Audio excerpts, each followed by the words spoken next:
Have you ever felt like you're just drifting? Like the person you are today is a complete stranger to the one you dreamed of being when you were younger? I know that feeling all too well. For years, I felt like I was living someone else's life, just going through the motions, completely disconnected from my own dreams. It was a quiet, gray existence.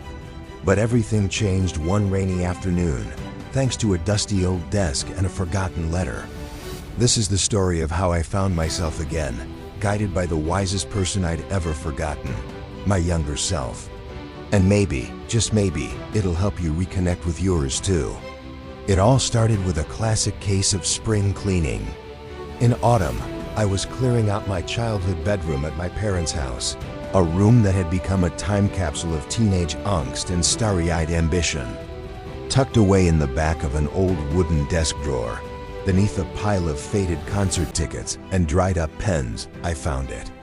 A crisp, cream-colored envelope, sealed with a sticker of a planet. On the front, in my own swirly teenage handwriting, it said, "To future me, do not open until you've forgotten how to dream." Honestly, I laughed. It was so dramatic, so. Me, at 16. But the words hit a little too close to home. Had I forgotten how to dream? My life was stable, predictable.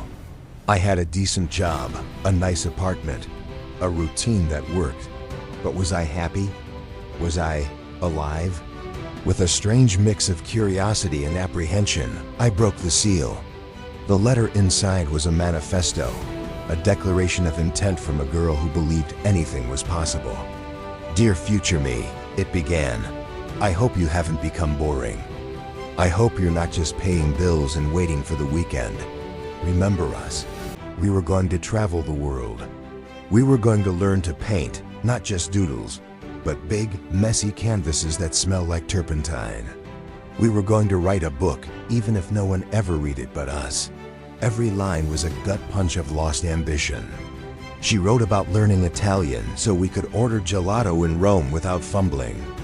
She reminded me of the battered acoustic guitar gathering dust in my closet, the one we promised to learn to play Wonderwall on. Cliché or not, she wrote about courage.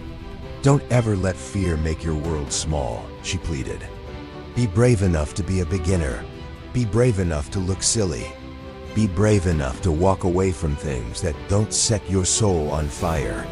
I sat there on the floor, the letter shaking in my hand, and I cried.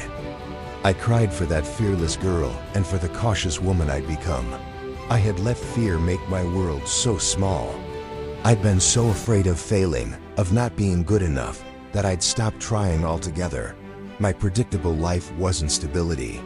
It was a fortress I'd built to hide from disappointment. The letter ended with a challenge. "So if you're reading this," it said, "it means you need a push. So here it is, do one thing. Just one thing from our list. The scariest one. The one you think is impossible now. Do it for me. Do it for us." The scariest one? That was easy. Painting. I'd always loved art, but the idea of facing a blank canvas, of creating something from nothing and having it judged, ... It was terrifying. It felt too vulnerable, too exposing. I had convinced myself I didn't have the time, the talent, the space. All just excuses, I now realized. They were just walls in my fortress. That weekend, I walked into an art supply store for the first time in over a decade. I felt like a total fraud. I bought a cheap set of acrylics, a few canvases, and a pack of brushes. Back in my apartment, I spread a drop cloth on the floor, squeezed a blob of brilliant blue paint onto a palette, and just stared at the canvas. The fear was paralyzing. My inner critic was screaming, "You don't know what you're doing. This is going to be a disaster. You're wasting your time." I almost packed it all up. But then I thought of that 16-year-old girl and her fierce belief in me.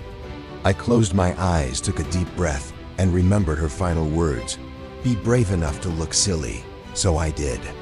I picked up a brush, dipped it in the blue paint, and made a mark, then another, and another. I wasn't trying to paint a masterpiece. I was just playing. I mixed colors I liked. I made shapes that felt good. It was messy and chaotic and absolutely wonderfully freeing. I painted for hours, losing all track of time. The final result wasn't something you'd see in a gallery. It was a chaotic swirl of blues and purples and golds, but it was mine. I had faced the blank canvas and I had filled it. That one small act of courage started a cascade. The following week, I dug out that old guitar. I found a tutorial online and spent an evening torturing my fingers and my neighbors, trying to form a G chord. My fingers ached and it sounded awful, but I was laughing. The week after that, I signed up for a beginner's Italian class. Chuhu, mi chi amo ... The words felt clumsy in my mouth, but with every syllable, I felt a little more like the person I was supposed to be.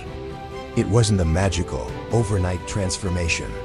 It was a slow, deliberate process of dismantling the fortress, brick by brick. Some days, the fear would creep back in. I'd have a bad painting day or get frustrated with a guitar chord, and the voice would whisper, "See, I told you. You can't do this." But now I had a secret weapon. I had the letter. I kept it on my bedside table, and on those tough days, I'd read it again. It was my anchor, my compass. Her voice, so full of hope and audacity, would drown out the critic. She reminded me that the goal wasn't perfection. The goal was to try. The goal was to live.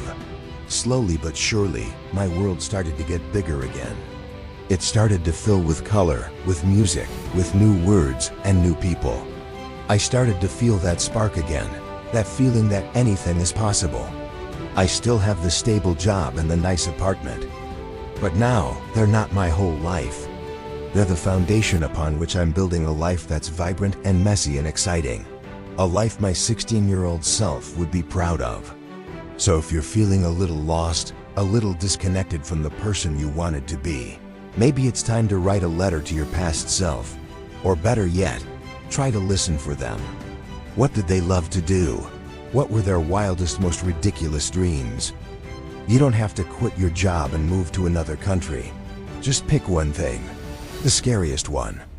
The one that makes your heart beat a little faster. Face that blank canvas. Pick up that dusty instrument. Sign up for that class. Be brave enough to be a beginner. Be brave enough to look silly. You might be surprised at who you find waiting for you on the other side.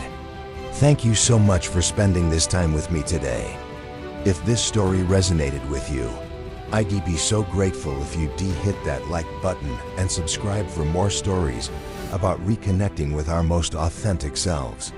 Take care and go do something brave.